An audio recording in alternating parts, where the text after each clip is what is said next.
Es interesante ver en la historia de la Biblia cambios tan radicales en todos los sentidos, cambios de pensamiento, cambios de conducta, cambios de planes. Normalmente nosotros no tenemos como la costumbre, o incluso es mal visto cuando tenemos cambios muy radicales.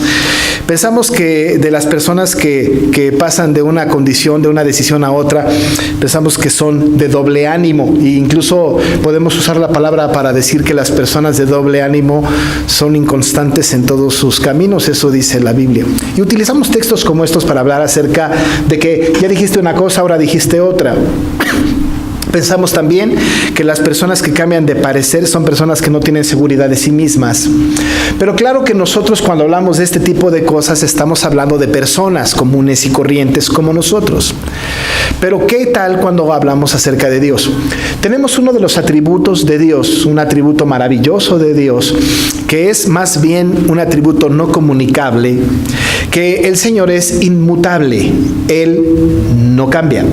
No cambia en todos los sentidos. El Señor no cambia en su carácter, el Señor no cambia en sus determinaciones, el Señor no cambia en cuanto a su esencia. Él es el mismo. Incluso tenemos en la Biblia textos que dicen que Él es el mismo ayer, hoy y también por los siglos. Dice el Señor de sí mismo que este Señor es el Dios de todas las edades, de todos los siglos. Es un Dios que no va cambiando de acuerdo a las circunstancias del mundo. Dios no va planeando las cosas conforme van las cosas en el mundo. De tal manera que, como hemos dicho en el pasado, Dios no es sorprendido por las circunstancias. Más bien las circunstancias están dadas por Dios desde antes de la fundación del mundo. Así que Dios, en este tiempo y en todos los tiempos, no va pensando, el mundo va por este rumbo, entonces voy a tomar esta decisión. Y si el mundo cambia de rumbo, entonces tomaré otra decisión. Dios no es así. Si nosotros pensáramos que Dios cambia de opinión de acuerdo a las circunstancias del mundo o de acuerdo a nuestras circunstancias personales, entonces estaríamos creyendo en un Dios no soberano. Cuando hablamos de la soberanía de Dios, estamos hablando de un Dios controlador, un Dios absoluto, un Dios inmutable, un Dios inconmovible, un Dios que en realidad nunca cambia de parecer. Lo que ha establecido desde antes de la fundación del mundo es lo que está sucediendo en toda la historia de la humanidad. Este es nuestro Dios. Lo percibimos de muchas maneras.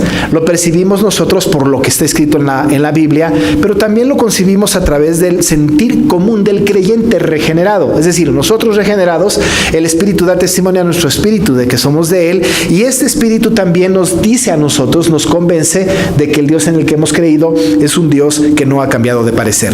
Por ejemplo, nos ha dado la salvación y Él no la va a retirar nunca, porque Él no puede cambiar de opinión. No puede decir, te doy la salvación, pero si te portas mal y se sale de mi control la situación, entonces te voy a quitar la salvación. Esto no puede suceder nunca, porque es un Dios inmutable. Pero ¿qué hay con la voluntad de Dios en cuanto a su creación? Las cosas que Él hizo, especialmente en su creación, y la corona de su creación es el hombre y la mujer, desde luego, pues el género humano. ¿Qué hay del género humano? ¿El género humano cambia de parecer? La respuesta es sí, cambia de parecer. El hombre, la mujer, todos los seres humanos son mutables, sí, en todos los sentidos. Si crecemos, si evolucionamos un poco en nuestras condiciones físicas, incluso en nuestro pensamiento, y morimos. Este cambio en nosotros es bastante perceptible. Nos vemos nosotros a nosotros mismos hace 10 años y en realidad somos bastante diferentes. Ahora tenemos, por ejemplo, dolores que hace 10 o 15 años no teníamos. Hay partes de nuestro cuerpo que no sabíamos que podían doler. Estamos cambiando. Estamos modificándonos. De tal manera entonces que somos mutables. ¿Pero solamente mutables físicamente? No, también mutamos emocionalmente.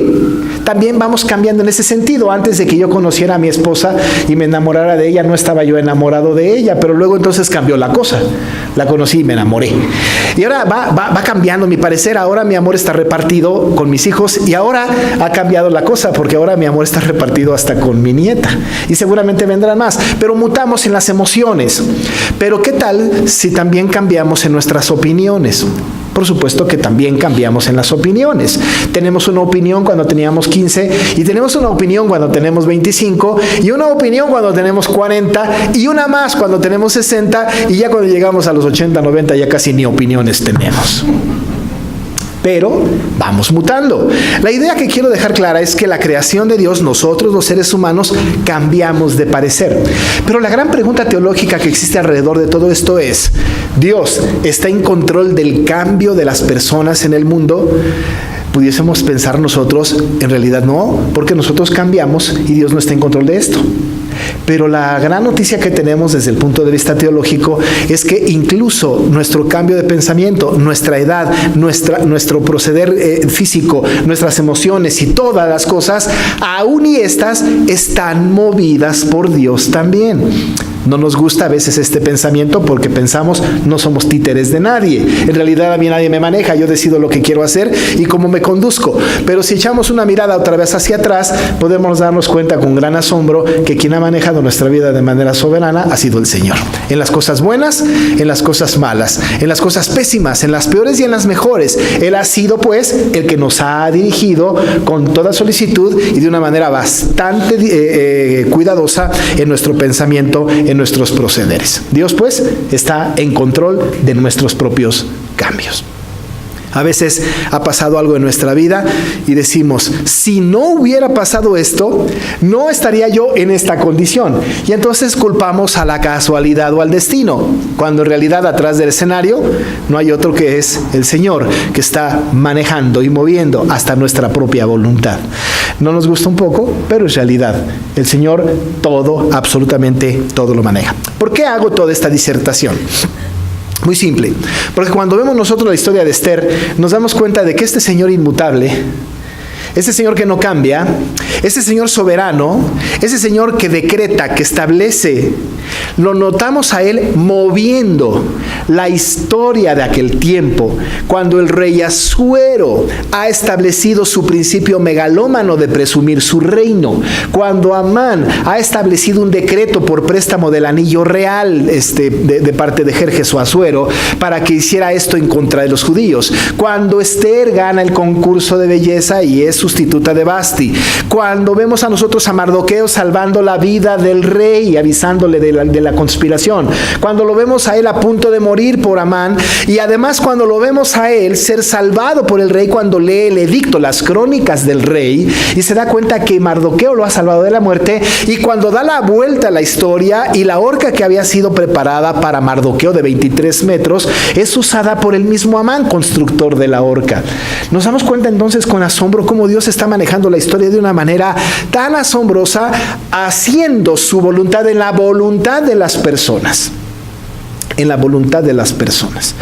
Finalmente tenemos a un Amán antisemita que ha querido asesinar a todos los judíos, a todos, sin excepción alguna, por el odio que tiene para los judíos, por el odio que tiene para Mardoqueo, y vemos cómo el asunto da la vuelta completamente y este hombre malvado, Amán, que es justamente el capítulo inmediato anterior, el capítulo 7, es en realidad colgado en la misma horca que había construido para Mardoqueo. Historia interesante, ¿no? Qué casualidad que cayó en la cama de Esther. Diría uno, ay, qué casualidad. Y qué casualidad que lo descubrieron y que entonces el rey pensó que hasta a su mujer quería violar. Qué casualidad. Pero es que esta circunstancia no fue manejada por Dios, desde luego que sí. ¿Fue permitida por Dios? Claro que sí. ¿Para qué? Para cumplir un propósito divino. ¿Cuál era el propósito divino? Preservar a su pueblo elegido, el pueblo judío, para que no fuera aniquilado en ese momento, en ese tiempo establecido. Habían pasado 3 meses, faltaban 9 meses para que el decreto de la destrucción del pueblo sucediera y entonces el pueblo estaba en riesgo. Pero muere Amán. Amán muere ahorcado. No sabemos qué pasó con Ceres, su mujer, ni con sus hijos, aunque sus hijos sabemos más adelante que van a morir. Pero con la mujer no sabemos, y de los amigos que le aconsejaron tampoco mucho. Lo que sí sabemos es que la voluntad de Dios está por encima de la voluntad del hombre, y que incluso la voluntad del hombre y las determinaciones del hombre están sujetas al escrutinio de Dios, que no puede salirse de su control. Cuando pensamos esto, debemos que pensar, hermanos, que nosotros, aun nuestras decisiones equivocadas, están en el control absoluto y soberano de Dios. ¿Sufriremos las consecuencias de nuestra decisión? Sí. ¿Padeceremos las consecuencias de una mala decisión? Sí. ¿Experimentaremos tristeza por una determinación equivocada? Sí. ¿Tendremos gozo por una decisión acertada? También. Pero nada, absolutamente nada, se sale del control soberano de Dios. Dios no solamente es el Dios de nuestra existencia, es el Dios de nuestra voluntad. Si decimos, Dios me creó y me deja libremente hacer lo que yo quiera, y ahí nos tiene control, estamos hablando de un Dios no soberano. Dios es soberano aún en nuestra voluntad. Imagínense si es soberano en el infierno, que no sea soberano en nuestra voluntad. Es soberano incluso en nuestra voluntad, en nuestras determinaciones. Una vez que Amán es colgado, una vez que Amán es muerto en la misma horca que él fabricó, dice la Biblia que ese mismo día, en el capítulo 8, el rey Asuero entrega la casa de Amán a Ester. Ahora, era costumbre que en aquel tiempo, cuando era muerto alguna persona, las propiedades de esa persona quedaban en posesión de aquel que había conquistado, de aquel que había vencido. En este caso, Amán muere y la propiedad no se hereda a los hijos, sino pasa la heredad completa en propiedad del rey Asuero. Encontramos en el capítulo 8, desde el principio, este texto que dice: el mismo día, es decir, el día que es ahorcado Amán, el rey Asuero dio a la reina Ester la casa de Amán, enemigo de los judíos. Y lo que hace Ester es que toma la casa de Amán, toda su propiedad, y pone a su primo Mardoqueo como custodio de esta casa. El texto dice: y Mardoqueo vino delante del rey, porque Ester le declaró lo que él era respecto de ella, y se quitó el anillo que recogió de Amán, y lo dio a Mardoqueo, y Ester puso a Mardoqueo sobre la casa de Amán.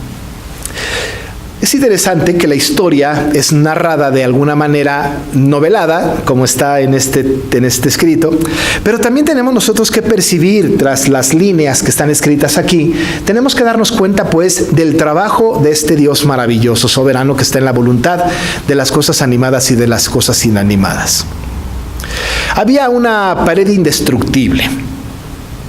Una de las paredes indestructibles, algo que no se puede derribar tan fácilmente, un muro que no se puede derribar tan fácilmente, es el muro de la voluntad.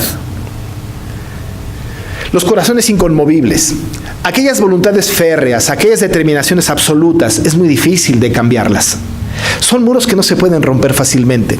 Algunos de nosotros podemos conocer personas con una voluntad absolutamente firme, ¿no? Yo me acuerdo que mi papá tenía una voluntad firme, pero muy firme. Y cuando mi papá decía un día, cuando le pedíamos permiso, decía, no, bueno, pues era inconmovible. Ese no era no. Y pero papá, y luego venían los amigos a pedir permiso por nosotros, y hablaban las mamás y los papás de nuestros amigos, y mi papá se mantenía en un no. Era dificilísimo. Incluso nosotros hablábamos a nuestros amigos y nuestros vecinos alrededor, decíamos, ¿sabes qué? Olvídate, si mi papá dijo que no, esa voluntad no va a cambiar nunca. Hay papás que sí son bastante negociables, ¿no? Pero mi papá era un no rotundo, era no y no y no. Y cuando determinaba algo, era esa determinación y no había poder humano, decimos, que rompiera su voluntad. Ahora imagínense, esto es en el nivel de un simple mortal como mi padre. Yo traté de ser un poco también así, aunque luego mis hijos sí encontraron la manera de que yo arrojara por allá un sí. Pero claro, nuestra voluntad es así. Pero ¿cómo será la voluntad de los déspotas, de los soberanos, de los reyes, de las autoridades, de los reyes del mundo conocido? ¿Cómo será la autoridad de un hombre como Asuero? La voluntad de un hombre de esta naturaleza, de un hombre megalómano, que su voluntad, su determinación, su carácter está en riesgo si se doblega un poquito. Un rey no puede cambiar de voluntad. El corazón de un rey no puede ser modificado. Pero ¿qué pasa cuando Dios dice que el corazón se modifique? Que la voluntad se cambie. Hasta del corazón más inconmovible, el Señor soberano rompe lo inconmovible del corazón y hace que la circunstancia cambie. ¿Recuerdan ustedes que al principio de nuestro estudio, hace algunos meses, hablábamos acerca de este Asuero megalómano? De este Asuero que era el rey de Media y Persia. De este Asuero Jerjes, que no solamente era rey de Susa, que era la capital de Persia, sino que era el rey de las 127 provincias alrededor, que por cierto no todas hablaban el mismo idioma. Era el rey del mundo conocido en aquel tiempo, era el imperio más importante del mundo completo, sobre el cual se doblaban las rodillas. Voluntad del rey, era voluntad que se hacía. ¿Qué pasa con un hombre de esta naturaleza que ha determinado decisiones o ha tomado decisiones tan absolutas que está involucrado su anillo real en una carta de exterminio, que ha dado su voluntad o ha cedido su voluntad a la voluntad de Amán, y cuando ha decretado, directa o indirectamente, movido o no por el consejo de Amán, la destrucción de todos los judíos, y que lo ha determinado, cualquier persona que viniera a decirle no los destruyas diría: yo no estoy jugando, esta es mi voluntad y esta voluntad se hará. Es complicado que la voluntad se cambie. Pero cuando nosotros no vemos a Dios aquí en este libro, sí vemos su actuar, sí vemos su mano, porque Dios sí rompe los muros, rompe las paredes más duras, rompe los corazones más inconmovibles. El Señor cambió, modificó el corazón de Asuero. De muchas maneras. Nosotros sabemos que era el rey y lo que había determinado se era. Nosotros sabemos también que cualquier persona que pasara por el patio interior sin ser autorizado por el rey tenía que morir. De repente nosotros vemos aquí cambios de parecer, vemos nosotros cambios de actuar. De repente vemos a Esther otra vez entrando delante del rey y no nos dice nada de que cruzó el patio interior, sino que además se echó a llorar delante del rey y el rey extendió su cetro.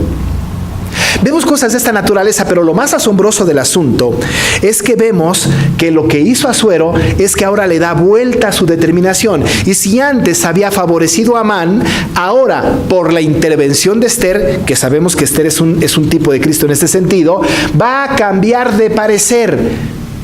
Vemos ahora a un rey que está entregando la propiedad de Amán y la está entregando en las manos de Esther, quien a su vez le entrega la custodia a Mardoqueo.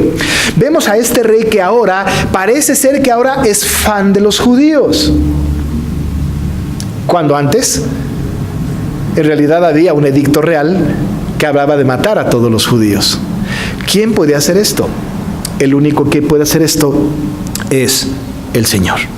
Vale bien la pena que podamos recordar, ya lo leí, pero que podamos recordar el pasaje que está en Proverbios 21, versículo 1 y 2. Este texto es muy interesante y muy importante porque nos habla acerca de la capacidad de Dios de manipular, de manejar, pues, no solamente la creación, aquella que es subjetiva, aquella creación que es invisible, que no es tangible en el sentido de que no tiene voluntad propia, sino incluso lo que tiene de voluntad. Dice el 21 de Proverbios: como los repartimientos de las aguas, así está el corazón del rey en la mano de Jehová, a todo lo que quiere lo inclina. Todo camino del hombre es recto en su propia opinión, pero Jehová pesa los corazones.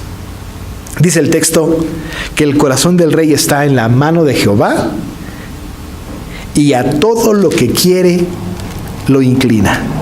No hay una sola cosa que Dios no pueda hacer en la voluntad de quien quiera. ¿Sabe qué? Puede mover su voluntad.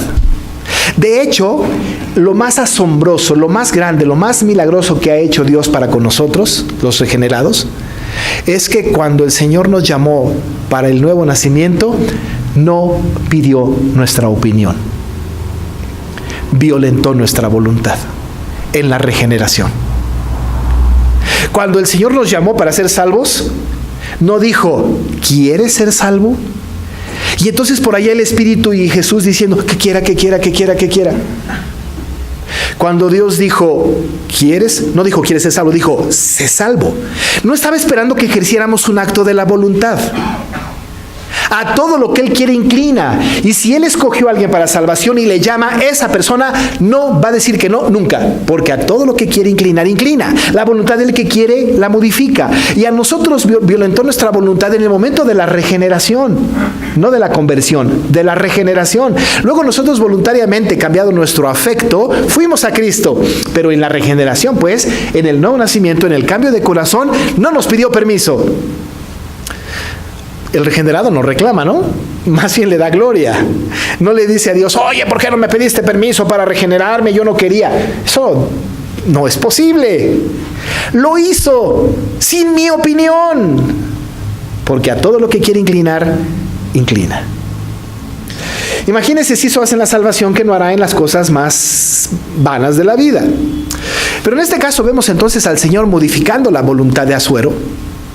Y antes era enemigo, y antes tenía esta actitud megalómana, y ahora parece ser que lo único que le falta es ser cristiano. Ahora él parece que es, como decía ya, fan de los judíos. Dice la palabra del Señor que el rey se quita su anillo real que recogió de cuando Amán fue colgado, y entonces cambia de parecer y se lo da a Mardoqueo. Recuerde que Asuero había dado autorización para que incluso Mardoqueo fuera asesinado. Luego dio autorización para que Mardoqueo fuera paseado como un hombre que merecía honra. Y ahora le está dando el anillo. ¡Qué cambios tan radicales! Y ahora le va a entregar el anillo a Mardoqueo y lo va a poner al nivel que Amán tenía como segundo del reino. Esther le entrega la propiedad de Amán a Mardoqueo para que él sea el custodio de esta propiedad. No hay duda, Dios ha cambiado el corazón del corazón inconmovible más duro de la época. Si Dios ha cambiado el corazón de Asuero, ¿no podrá cambiar el corazón de aquel que nos está lastimando? ¿No podrá cambiar el corazón de aquel jefe que nos está fastidiando todo el tiempo? ¿No podrá cambiar el corazón de aquel familiar que nos está atacando constantemente? ¿No podrá cambiar el corazón de aquel que no es creyente y que estamos orando tanto para que se acerque a Cristo? ¿No podrá cambiar el corazón del que nos está atacando? Por supuesto que lo puede hacer. Claro, porque esto es lo que Dios hace, cambiar el corazón de las personas más duras. Lo hizo con Asuero. Pero después de esta escena, de que nosotros podemos darnos cuenta de que el Señor cambia el corazón inconmovible de Asuero, vemos entonces ahora un cambio radical en la historia. Porque este pasaje justamente es la transición entre el peligro que representaba Amán y su edicto, al punto en donde ahora, como dice el capítulo 9, verso 1, sucede todo lo contrario. Porque usted puede notar en el capítulo 9 que nuestro hermano Daniel predicará el próximo domingo, pues. Pero dice el versículo 1 del capítulo 9, en el mes 10º, que es el mes de Adar, a los 13 días del mismo mes, cuando debía ser ejecutado el mandamiento del rey y su decreto, el mismo día en que los enemigos de los judíos esperaban enseñorearse de ellos, y aquí viene la expresión, sucedió lo contrario. Lo contrario. Todo el Señor lo cambió radicalmente, por completo. Pero llega el momento en que todo va a cambiar.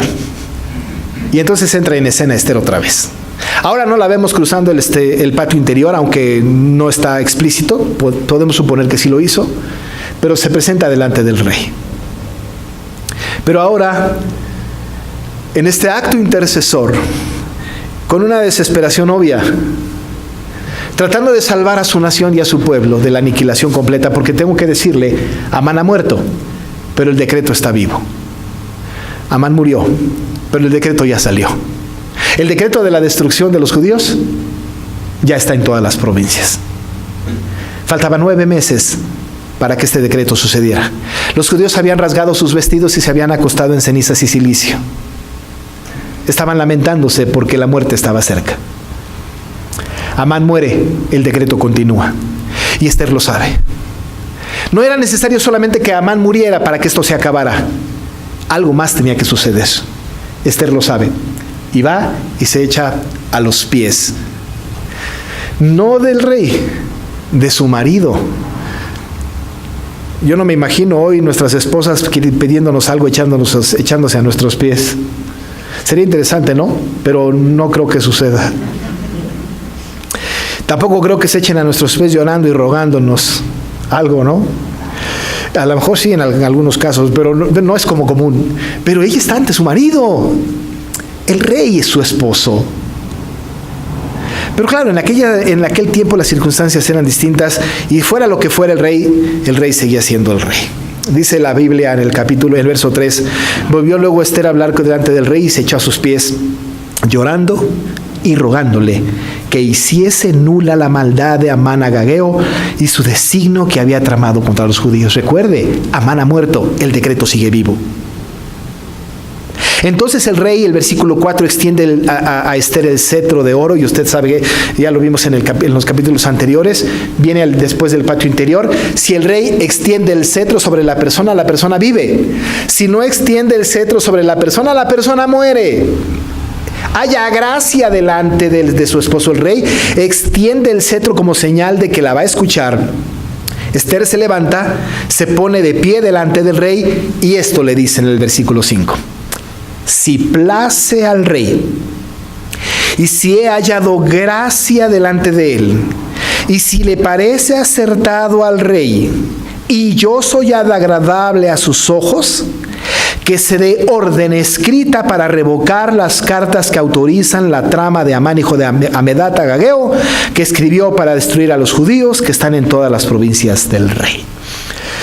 Pero qué cosa. ¿Qué le está pidiendo Ester al rey? Algo imposible que suceda. Imposible. Era como que yo le pidiera a mi papá que cambiara de opinión. Su no era no siempre. Y aquí lo que está pidiendo Ester es algo que no se puede ni creer. Que se dé orden escrita para revocar las cartas. Que se dé una orden escrita para revocar un decreto. Esto no se puede hacer. Alguien le debe haber aconsejado a Ester, ni se te ocurra pedirlo. ¿Sabe lo que dice al final del versículo 8? Miren lo que dice. Y se sella con el anillo del rey, no, bueno, desde antes, ¿no?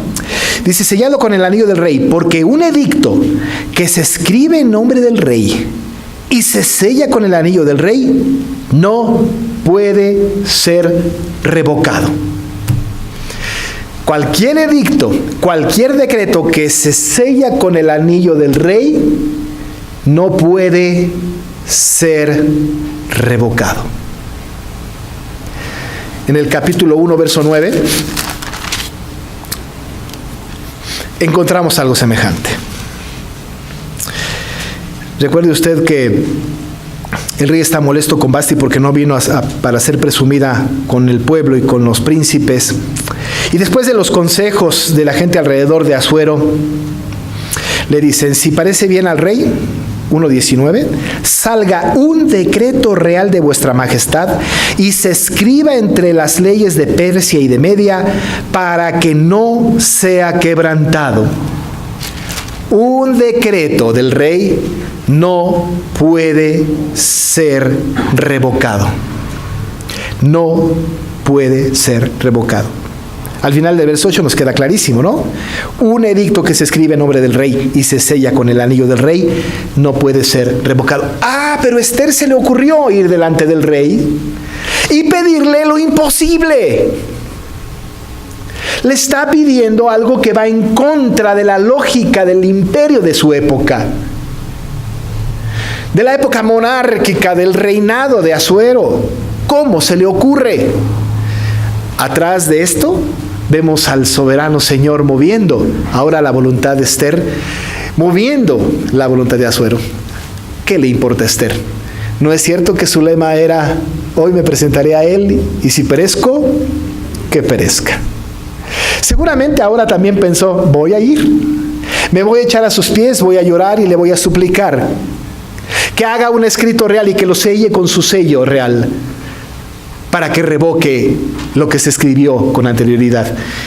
Casi entre líneas podemos leer de nuevo a Esther diciendo, y si perezco, pues que perezca.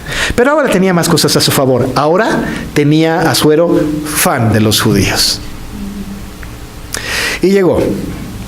Y le dice en este versículo 5 entonces, y si soy agradable a tus ojos, que se dé orden escrita para revocar las cartas que autorizan la trama de Amán, hijo de Amedata, Agageo, que escribió para destruir a los judíos que están en todas las provincias del rey. La argumentación para esto es bastante poco creíble, porque la argumentación de Esther tiene que ver con ella misma. Es que si se muere el pueblo, voy a sentir feo ver que se muere mi nación, ¿no? Dice el versículo que sigue, porque ¿cómo podré ver yo el mal que alcanzará a mi pueblo? ¿Cómo podré yo ver la destrucción de mi nación? Pero claro, Dios está atrás de este asunto. Hasta ahorita no tenemos una determinación del rey. Solamente vemos un favoritismo ahora para con Esther y Mardoqueo. Pero ya dijimos, Amán ha muerto, el decreto está vivo. Y ahora una petición absurda de cambiar un decreto real, un decreto que no puede ser cambiado. Una argumentación que no es una argumentación políticamente correcta. Solamente por salvarte, solamente porque tú no quieres ver a tu pueblo morir, por eso voy a cambiar el decreto. Una petición absurda en todos los sentidos, pero ahí está Esther. Respondió el rey Asuero en el verso 7 a la reina Esther y a Mardoqueo el judío: miren, yo he dado a Esther la casa de Amán, y a él he colgado en la horca por cuanto extendió su mano contra los judíos. Casi podemos leer también entre líneas, ¿no es suficiente con esto? Pero caramba, Amán murió, tenemos su propiedad, pero el decreto sigue vivo. Y entonces el Señor maravilloso cambia el edicto que había sido irrevocable.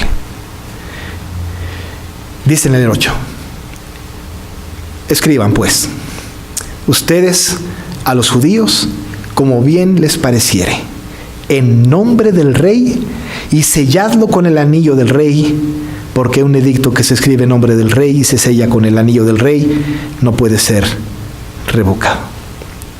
Esto es lo que se estaba esperando. Esto es lo que parte la historia del libro de Esther. Esto es lo que parte la historia de la vida del pueblo judío. Este versículo es el que está justo en medio de una condición de muerte a una condición de vida. Este decreto real ahora es, o este permiso de decreto ahora es, la posibilidad ahora de que el pueblo judío pueda ver la salvación en el futuro. Ahora es cuando Dios se ha manifestado poderosamente en la voluntad del rey Asuero y en la intervención de Esther, para que ahora algo que era inconmovible, algo que era irrevocable, sea conmovible y sea revocable. Ahora el Señor va a cambiar la historia del pueblo judío. Ahora el rey está diciendo: anden, escriban como bien les pareciere. Y no solamente esto, sino háganlo en nombre del rey. Y aquí está el anillo, y sellen con este sello real. Y recuerden que un decreto sellado con el anillo del rey no puede ser revocado.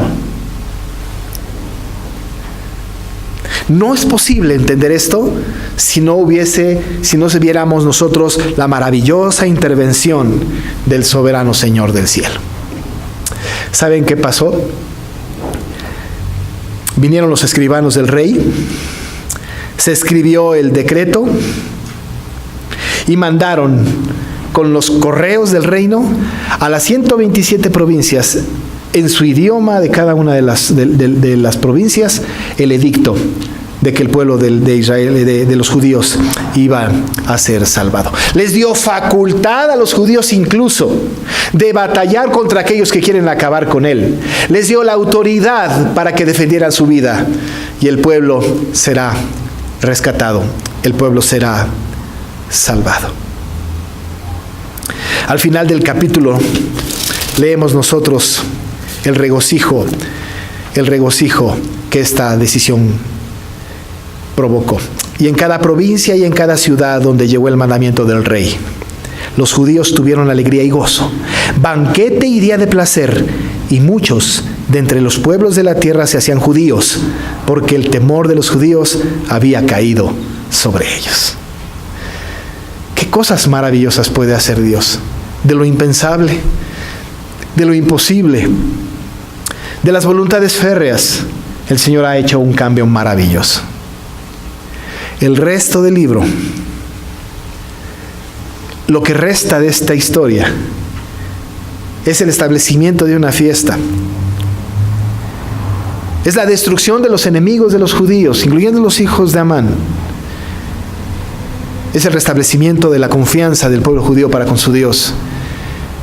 Y es la gloria a un Señor soberano que maneja la historia para que su nombre sea preservado y su pueblo escogido, sus elegidos, nosotros, seamos cuidados, porque somos su especial tesoro, porque somos su pueblo escogido. Así que, amado hermano, hermana, cualquier circunstancia por la que está pasando el pueblo, cualquiera, el Señor está en control. Cambia las voluntades, redirige el destino, y aún de nosotros mismos, si nosotros fuéramos infieles, dice la Biblia, Él permanece fiel, inconmovible, inmutable, soberano. Gloria a Dios por este Dios maravilloso que maneja la historia a su antojo y la maneja de una manera soberanamente sabia. Oramos. Señor, gracias por tu palabra. Esta palabra maravillosa tuya nos lleva, Señor, a tomar o a pensar en determinaciones absolutas. Eres soberano. Estás en control no solamente, Señor, de la creación inanimada, invisible, pero eres también soberano sobre nosotros mismos y nuestras voluntades. Porque así como con el Rey, a todo lo que quieres inclinar, inclinas, estamos seguros que también en nuestra voluntad, en nuestro corazón, nos inclinas hacia donde tú quieres. Estamos en tus manos. Y sabemos que harás tu voluntad en nosotros y cumplirás tu propósito en nosotros. Gracias, Padre, por esto. Bendice tu palabra. Dirige a nuestra iglesia y déjanos adorarte más y más, porque cada día te conocemos más como ese Dios todopoderoso, soberano, inmutable, omnisciente, omnipotente. Alabado y glorificado seas en el nombre de Jesús. Amén.